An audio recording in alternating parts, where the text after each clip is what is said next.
এই ভিডিওটা অনেক সুন্দর হয়েছে, ভিডিওটি আগে দেখুন, তারপর কিছু কথা বলতেছি। আজকে এই প্রথম যাচ্ছি ছোট বউয়ের বাবার বাড়িতে। এর আগে কিন্তু কখনোই আমার যাওয়া হয়নি।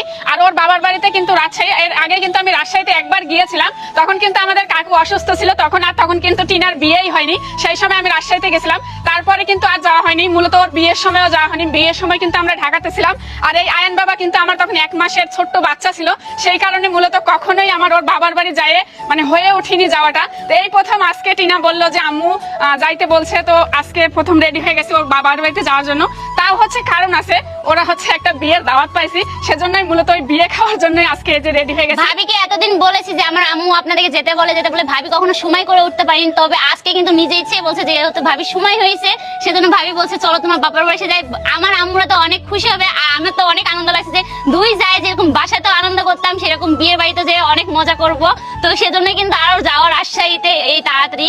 আর দুই বউয়ের রাজশাহী পুরো মাতাবো। আসল কথা, সবার সাথে মেশাও যায় না, সবার বাড়িতে যাওয়া যায় না। যদি মনের সাথে মনের মিল না হয়, তো নিঃসন্দেহে মাইমা কিন্তু আমাদের কাছে মানে বেস্ট মনের একটা মানুষ। তো সেজন্যই কিন্তু আমি তাদের বাসায় যাচ্ছি। আর আজকে যেহেতু আমরাই যাচ্ছি, আম্মুরা কেউই যাচ্ছে না, যেহেতু বিয়ে অনুষ্ঠান আমরাই বেস্ট। তো আম্মুর কাছে এখন বিদায় নেওয়ার পালা। আম্মুর কাছে বিদায় নিয়ে তো যাইতে হবে, তাই না আম্মু?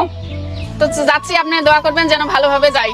আমারও আম্মু দোয়া করেন আমরা যেন ভালোভাবে যেতে পারি। যাও, দুটো ভালোভাবে যাও। আমারও বিদায় দিতে খুব খারাপ লাগছে। আমার এই পাখিরাও যাচ্ছে, আমার বাড়িতে একা একা থাকতে হবে, কিন্তু আমার আসলে খুব মনটা খারাপ লাগছে। আসল কথা কি, টিনার বাপের বাড়ি কখন আমার বড় বেটার যায়নি, আচ্ছা এই হচ্ছে বিয়ের উপলক্ষে যাচ্ছে, যাও দিব ভালোভাবে যাও। আমারও বিদায় দিতে খুবই খারাপ লাগছে, আমার এই ময়নাদারও বিদায় দিতে খুব খারাপ লাগছে। যাও ভালোভাবে যাও। আসল কথা, বিয়ের অনুষ্ঠান না হলে হয়তো যাওয়াই হয়তো না, তবে ভাগ্যক্রমে একটা বিয়ের দাওয়াত পাইছে, সেজন্য টিনাকে অনেক ধন্যবাদ যে টিনার ফ্যামিলি থেকে আরো বিয়ে হচ্ছে। আর এই সেই বিয়ে উপলক্ষে আমার রাজশাহী যাওয়া হচ্ছে, সবার সাথে দেখা করা হচ্ছে।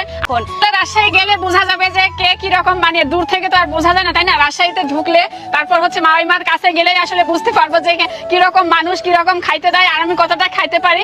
আর ঈদে যে রান্না করে পাঠাইছিলেন সেগুলা মাশাআল্লাহ অনেক মজা হয়েছিল, আমি মজা করে খেয়েছি। আসল কথা, যে কথাগুলো বললাম এগুলো হচ্ছে ফান করে বললাম, মাইমা আপনি কিছু মনে করবেন না। আসলে আমার খাওয়া দাওয়াটা বড় বিষয় না, মানুষের সাথে ব্যবহার, আচার আচরণ এগুলাই হলো মূল। আর আমি খাওয়াটা বেশি মনে করি না, আমি চাই সবসময় মানুষের ব্যবহার, এগুলাই হচ্ছে বেস্ট। আমার জন্য মায়া করবে না?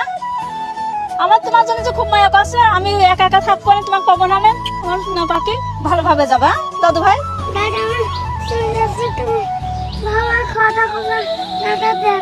ওরে আমার সোনা পাখি রে, ময়না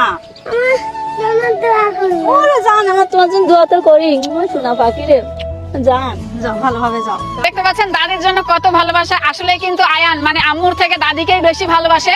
রাস্তায় যখন আমরা ঘুরি, যদি একটা ফুল আলা, চিপস আলা যেই যাক না কেন, ও বলে আম্মু এই ফুল কিনে দাও, ফুল